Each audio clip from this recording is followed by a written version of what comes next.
ॐ श्रीगणेशाय नमः। अथ श्रीबृहस्पतिस्तोत्र विनियोगः। ॐ अस्य श्रीबृहस्पतिस्तोत्रस्य गृह्समदऋषिः अनुष्टुप् छन्दः। बृहस्पतिर्देवता बृहस्पतिप्रीत्यर्था जपे पाठे विनियोगः। गुरुर्बृहस्पतिर्जीवः सुराचार्यो विदाम्बरः। वागीशोधिषणो दीर्घः श्मश्रुः पीताम्बरो युवा। सुधादृष्टिर्ग्रहाधीशो ग्रहपीडापहारकः। दयाकरः सौम्यमूर्तिः सुरार्च्यः कोमलद्युतिः। लोकपूज्यो लोकगुरुर्नीतिज्ञो नीतिकारकः। तारापतिश्चाङ्गिरसो वेदवेद्यपितामहः। भक्त्या बृहस्पतिं स्मृत्वा नामान्येतानि यः पठेत् आरोगी बलवान् श्रीमान् पुत्रवान् स भवेन्नरः। जीवेद्वर्षशतं मर्त्यो पापं नश्यति नश्यति। यः पूजयेत् गुरुदिने पीतगन्धाक्षताम्बरैः पुष्पदीपोपहारैश्च पूजयित्वा बृहस्पतिं। ब्राह्मणान् भोजयित्वा च पीडाशान्तिर्भवेत् गुरोः। श्रीबृहस्पतिदेवार्पणमस्तु। गुरुर्बृहस्पतिर्जीवः सुराचार्यो विदाम्बरः। वागीशोधिषणो दीर्घः श्मश्रुः पीताम्बरो युवा। सुधादृष्टिर्ग्रहाधीशो ग्रहपीडापहारकः। दयाकरः सौम्यमूर्तिः सुरार्च्यः कोमलद्युतिः। लोकपूज्यो लोकगुरुर्नीतिज्ञो नीतिकारकः। तारापतिश्चाङ्गिरसो वेदवेद्यपितामहः। भक्त्या बृहस्पतिं स्मृत्वा नामान्येतानि यः पठेत् आरोगी बलवान् श्रीमान् पुत्रवान् स भवेन्नरः। जीवेद्वर्षशतं मर्त्यो पापं नश्यति नश्यति। यः पूजयेत् गुरुदिने पीतगन्धाक्षताम्बरैः पुष्पदीपोपहारैश्च पूजयित्वा बृहस्पतिं। ब्राह्मणान् भोजयित्वा च पीडाशान्तिर्भवेत् गुरोः। श्रीबृहस्पतिदेवार्पणमस्तु। गुरुर्बृहस्पतिर्जीवः सुराचार्यो विदाम्बरः। वागीशोधिषणो दीर्घः श्मश्रुः पीताम्बरो युवा। सुधादृष्टिर्ग्रहाधीशो ग्रहपीडापहारकः। दयाकरः सौम्यमूर्तिः सुरार्च्यः कोमलद्युतिः। लोकपूज्यो लोकगुरुर्नीतिज्ञो नीतिकारकः। तारापतिश्चाङ्गिरसो वेदवेद्यपितामहः। भक्त्या बृहस्पतिं स्मृत्वा नामान्येतानि यः पठेत् आरोगी बलवान् श्रीमान् पुत्रवान् स भवेन्नरः। जीवेद्वर्षशतं मर्त्यो पापं नश्यति नश्यति। यः पूजयेत् गुरुदिने पीतगन्धाक्षताम्बरैः पुष्पदीपोपहारैश्च पूजयित्वा बृहस्पतिं। ब्राह्मणान् भोजयित्वा च पीडाशान्तिर्भवेत् गुरोः। श्रीबृहस्पतिदेवार्पणमस्तु। गुरुर्बृहस्पतिर्जीवः सुराचार्यो विदाम्बरः वागीशोधिषणो दीर्घः श्मश्रुः पीताम्बरो युवा सुधादृष्टिर्ग्रहाधीशो ग्रहपीडापहारकः दयाकरः सौम्यमूर्तिः सुरार्च्यः कोमलद्युतिः लोकपूज्यो लोकगुरुर्नीतिज्ञो नीतिकारकः तारापतिश्चाङ्गिरसो वेदवेद्यपितामहः भक्त्या बृहस्पतिं स्मृत्वा नामान्येतानि यः पठेत् आरोगी बलवान् श्रीमान् पुत्रवान् स भवेन्नरः जीवेद्वर्षशतं मर्त्यो पापं नश्यति यः पूजयेत् गुरुदिने पीतगन्धाक्षताम्बरैः पुष्पदीपोपहारैश्च पूजयित्वा बृहस्पतिं ब्राह्मणान् भोजयित्वा च पीडाशान्तिर्भवेत् गुरोः श्रीबृहस्पतिदेवार्पणमस्तु। गुरुर्बृहस्पतिर्जीवः सुराचार्यो विदाम्बरः वागीशोधिषणो दीर्घः श्मश्रुः पीताम्बरो युवा सुधादृष्टिर्ग्रहाधीशो ग्रहपीडापहारकः दयाकरः सौम्यमूर्तिः सुरार्च्यः कोमलद्युतिः लोकपूज्यो लोकगुरुर्नीतिज्ञो नीतिकारकः तारापतिश्चाङ्गिरसो वेदवेद्यपितामहः भक्त्या बृहस्पतिं स्मृत्वा नामान्येतानि यः पठेत् आरोगी बलवान् श्रीमान् पुत्रवान् स भवेन्नरः जीवेद्वर्षशतं मर्त्यो पापं नश्यति यः पूजयेत् गुरुदिने पीतगन्धाक्षताम्बरैः पुष्पदीपोपहारैश्च पूजयित्वा बृहस्पतिं ब्राह्मणान् भोजयित्वा च पीडाशान्तिर्भवेत् गुरोः श्रीबृहस्पतिदेवार्पणमस्तु। गुरुर्बृहस्पतिर्जीवः सुराचार्यो विदाम्बरः वागीशोधिषणो दीर्घः श्मश्रुः पीताम्बरो युवा सुधादृष्टिर्ग्रहाधीशो ग्रहपीडापहारकः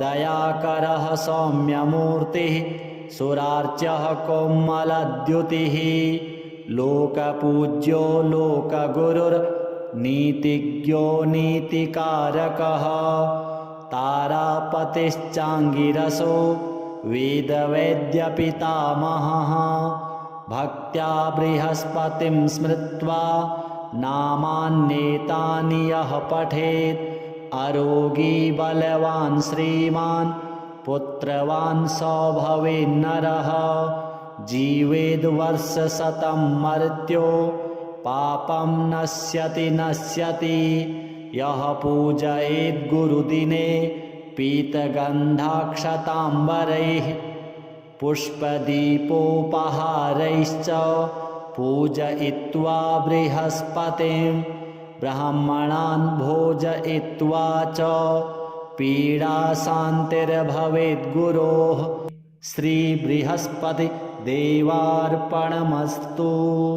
गुरुर्बृहस्पतिर्जीवः सुराचार्यो विदाम्बरः वागीशोधिषणो दीर्घः श्मश्रुः पीताम्बरो युवा सुधादृष्टिर्ग्रहाधीशो ग्रहपीडापहारकः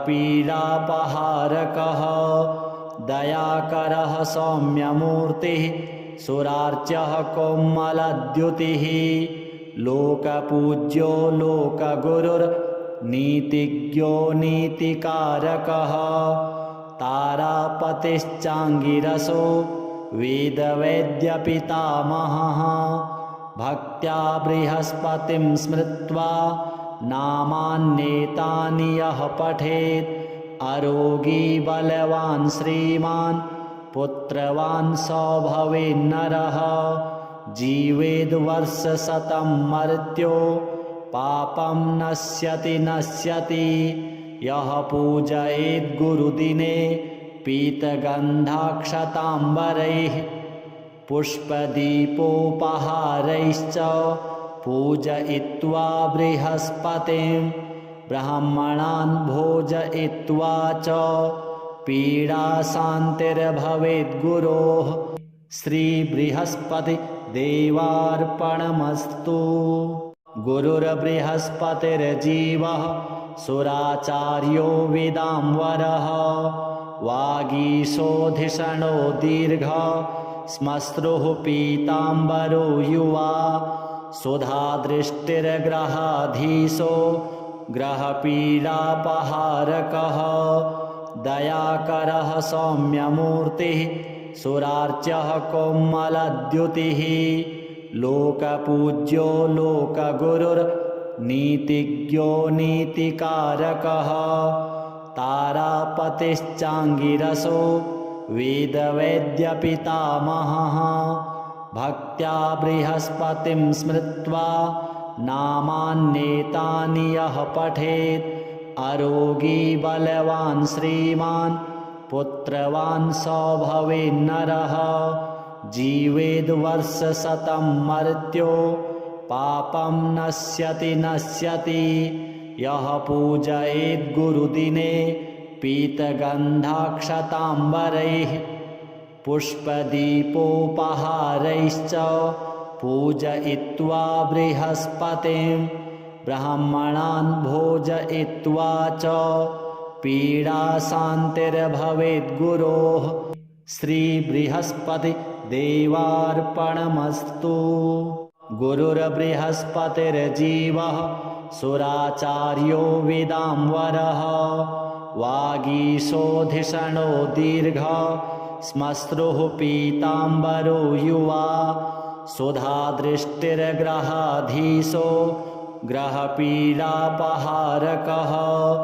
दयाकरः सौम्यमूर्तिः सुरार्च्यः कोमलद्युतिः लोकपूज्यो लोकगुरुर्नीतिज्ञो नीतिकारकः तारापतिश्चाङ्गिरसो वेदवैद्यपितामहः भक्त्या बृहस्पतिं स्मृत्वा नामान्येतानि यः पठेत् आरोगी बलवान् श्रीमान् पुत्रवान् स भवेन्नरः जीवेद्वर्षशतं मर्त्यो पापं नश्यति नश्यति यः पूजयेत् गुरुदिने पीतगन्धाक्षताम्बरैः पुष्पदीपोपहारैश्च पूजयित्वा बृहस्पतिं ब्राह्मणान् भोजयित्वा च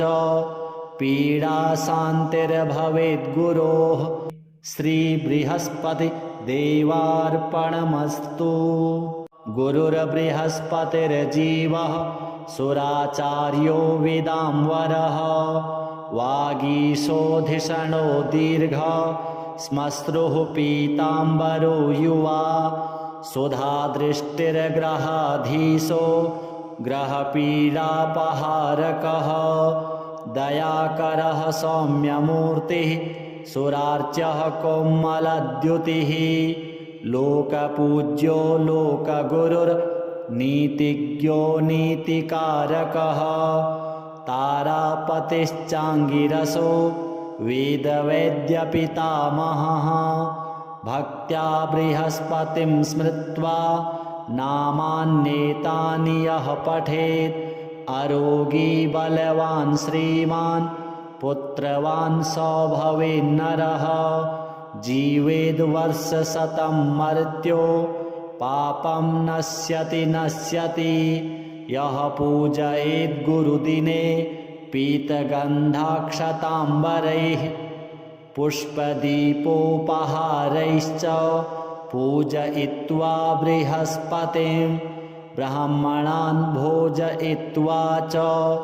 पीडाशान्तिर्भवेद्गुरोः श्रीबृहस्पतिदेवार्पणमस्तु।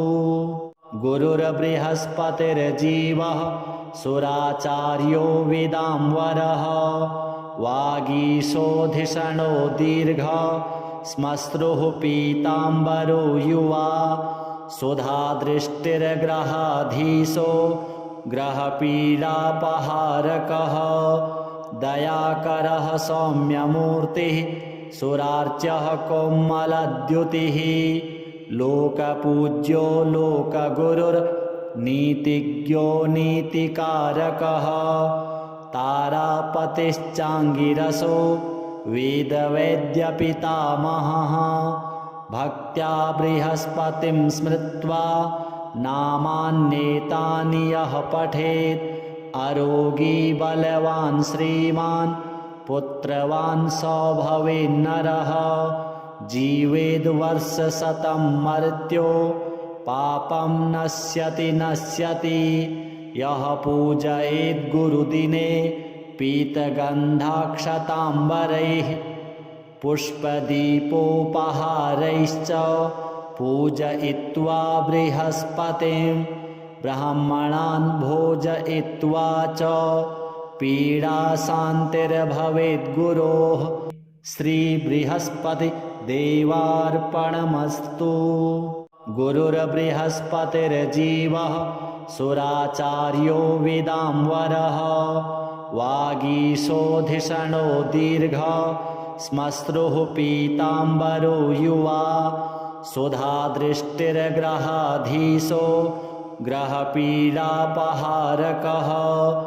दयाकरः सौम्यमूर्तिः सुरार्च्यः कोमलद्युतिः लोकपूज्यो लोकगुरुर्नीतिज्ञो नीतिकारकः तारापतिश्चाङ्गिरसो वेदवेद्यपितामहः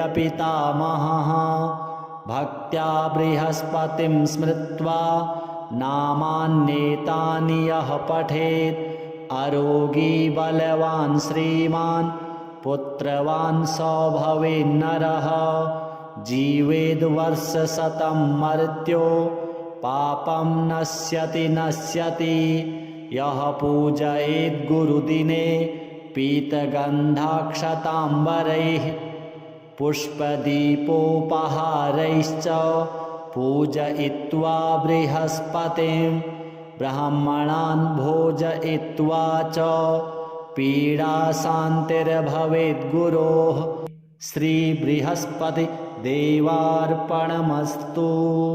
गुरुर्बृहस्पतिर्जीवः सुराचार्यो विदाम्बरः वागीशोधिषणो दीर्घः श्मश्रुः पीताम्बरो युवा सुधादृष्टिर्ग्रहाधीशो ग्रहपीडापहारकः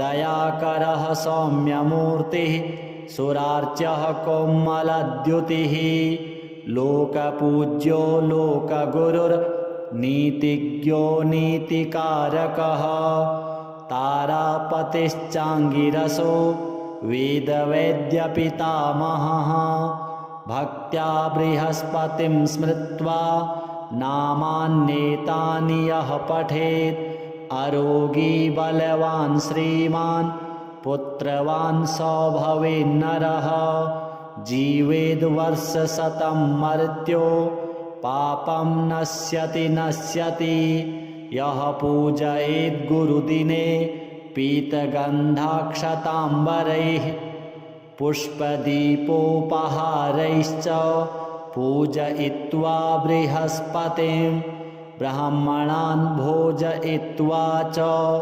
पीडाशान्तिर्भवेद्गुरोः श्रीबृहस्पतिदेवार्पणमस्तु।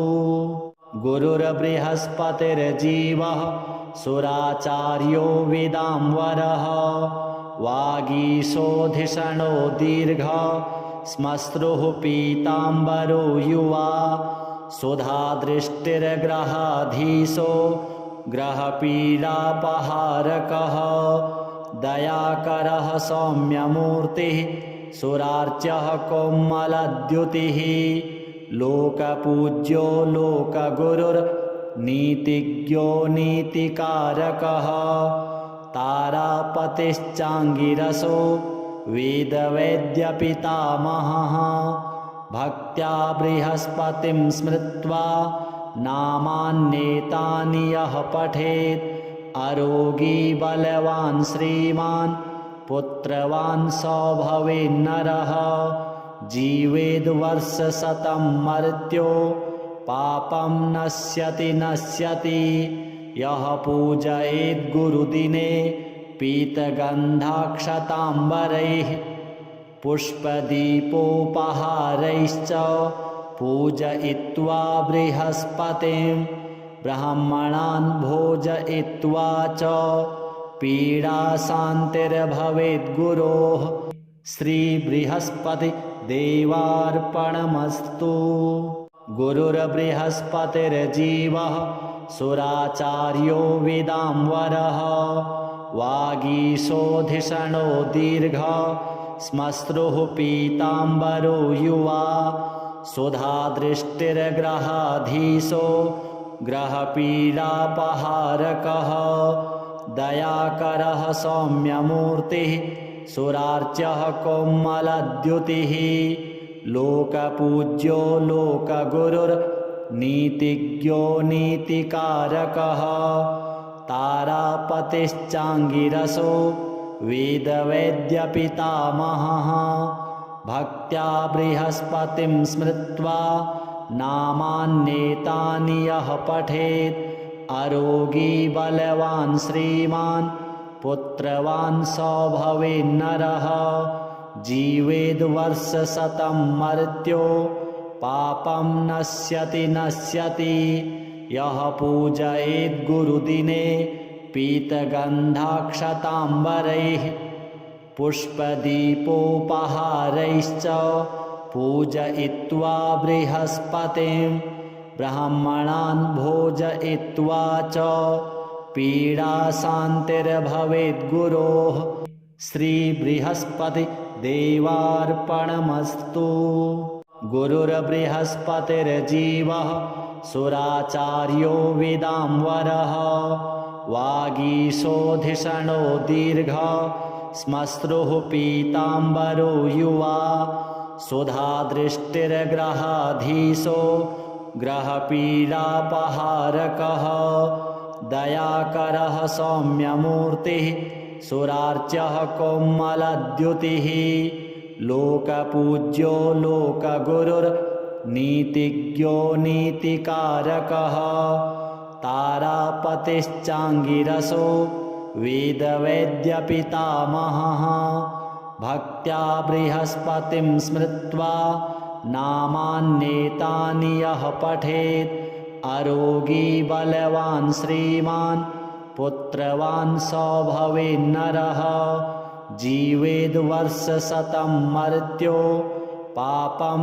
नश्यति नश्यति यः पूजयेत् गुरुदिने पीतगन्धाक्षताम्बरैः पुष्पदीपोपहारैश्च पूजयित्वा बृहस्पतिं ब्राह्मणान् भोजयित्वा च पीडाशान्तिर्भवेत् गुरोः श्रीबृहस्पतिदेवार्पणमस्तु।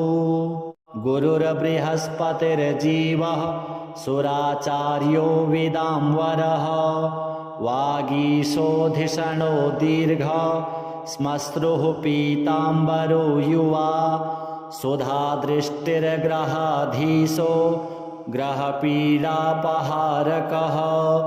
दयाकरः सौम्यमूर्तिः सुरार्च्यः कोमलद्युतिः लोकपूज्यो लोकगुरुर्नीतिज्ञो नीतिकारकः तारापतिश्चाङ्गिरसो वेदवेद्यपितामहः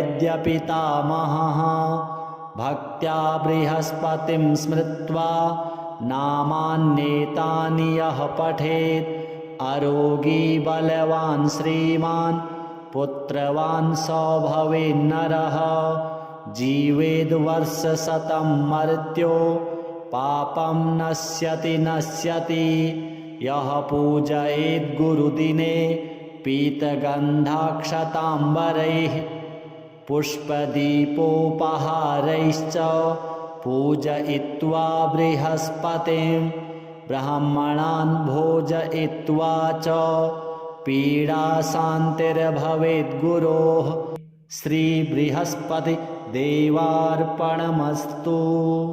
गुरुर्बृहस्पतिर्जीवः सुराचार्यो विदाम्बरः वागीशोधिषणो दीर्घः श्मश्रुः पीताम्बरो युवा सुधादृष्टिर्ग्रहाधीशो ग्रहपीडापहारकः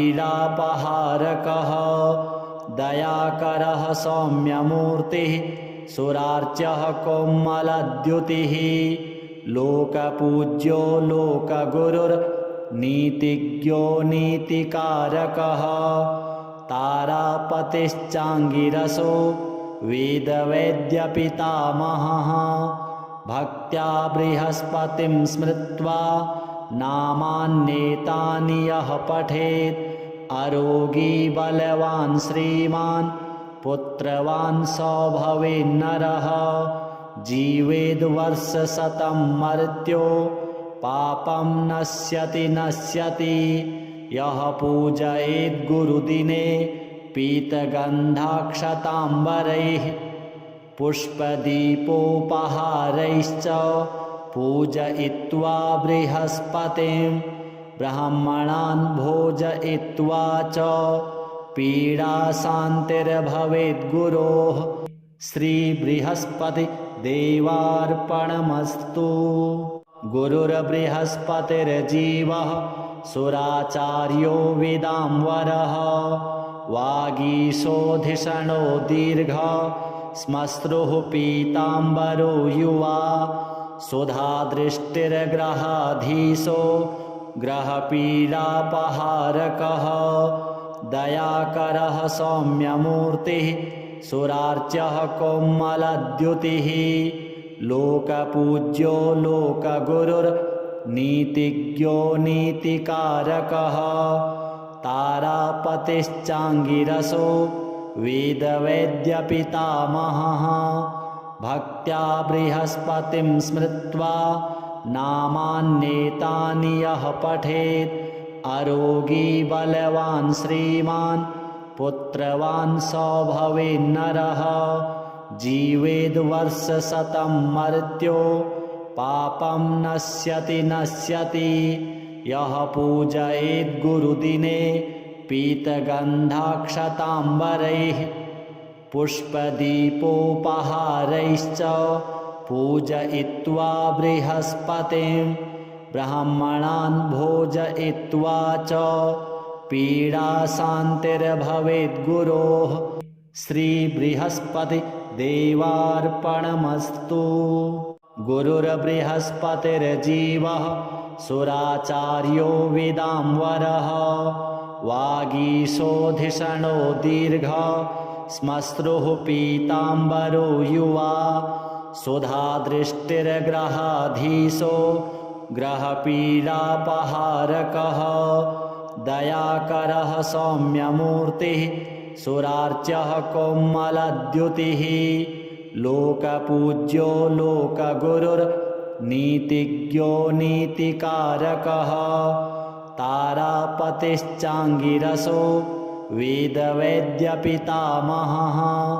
भक्त्या बृहस्पतिं स्मृत्वा नामान्येतानि यः पठेत् अरोगी बलवान् श्रीमान् पुत्रवान् स भवेन्नरः जीवेद्वर्षशतं मर्त्यो पापं नश्यति नश्यति यः पूजयेत् गुरुदिने पीतगन्धाक्षताम्बरैः पुष्पदीपोपहारैश्च पूजयित्वा बृहस्पतिं ब्राह्मणान् भोजयित्वा च पीडाशान्तिर्भवेत् गुरोः श्रीबृहस्पतिदेवार्पणमस्तु। गुरुर्बृहस्पतिर्जीवः सुराचार्यो विदाम्बरः वागीशोधिषणो दीर्घः श्मश्रुः पीताम्बरो युवा सुधादृष्टिर्ग्रहाधीशो ग्रहपीडापहारकः दयाकरः सौम्यमूर्तिः सुरार्च्यः कोमलद्युतिः लोकपूज्यो लोकगुरुर्नीतिज्ञो नीतिकारकः तारापतिश्चाङ्गिरसो वेदवैद्यपितामहः भक्त्या बृहस्पतिं स्मृत्वा नामान्येतानि यः पठेत् अरोगी बलवान् श्रीमान् पुत्रवान् स भवेन्नरः जीवेद्वर्षशतं मर्त्यो पापं नश्यति नश्यति यः पूजयेत् गुरुदिने पीतगन्धाक्षताम्बरैः पुष्पदीपोपहारैश्च पूजयित्वा बृहस्पतिं ब्राह्मणान् भोजयित्वा च पीडाशान्तिर्भवेत् गुरोः। श्रीबृहस्पतिदेवार्पणमस्तु।